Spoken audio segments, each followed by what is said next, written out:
तर पब्लिक जय श्रीराम. काय विषय सांगतो चला पुढं. तर आपल्या पाटलानं गाडी आणलेलं मग जरा जाऊया म्हटलं आदमापूरला.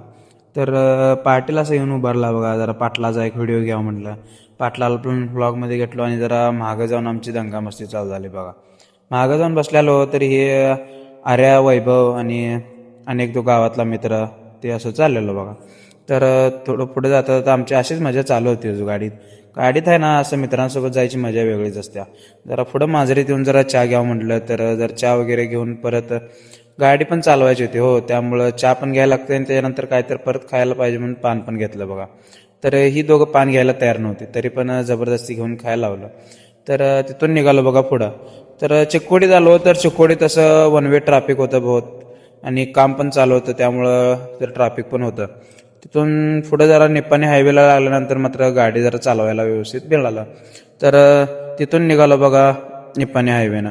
थोडं पुढं जाता आता एक ट्रॅक्टर आमच्या डोळ्यासमोरच पलटी झालं. त्यामुळं काय पळवायचा काय विषयच नव्हता आणि ते बघितल्यानंतर तर काय गाडीचा स्पीड आमचा पूर्ण डाऊन झालेला. तिथून आलो बघा आदमापूरला. तर इथं आलेलं एक समाधानच वेगळं आहे हो. यांच्या दरबारात आल्यावर डोळे आपोआपच भरून येतात. निस्वार्थी भक्ती करणाऱ्यांच्या पाठीशी मामा कायम उभे असतात आणि म्हणूनच लोक यांना जगाचा मालक म्हणतात. तर बाळूमामाच्या नावानं चांग भला. तर इथं आलं ना एक मनाला वेगळी समाधान, मनाला एक असा वेगळाच एनर्जी मिळतो ना. ते काय असं शब्दात सुद्धा सांगू शकत नाही. असलं इथं एक पॉवर, एनर्जेटिक पॉवरच मिळते. तर तिथं पुढं आल्यानंतर ते रुक्मिणी हॉटेलजवळ एक आपल्या मामाची मूर्ती आहे. त्याचा एक व्ह्यू घेतला आणि तिथून आलो बघा परत.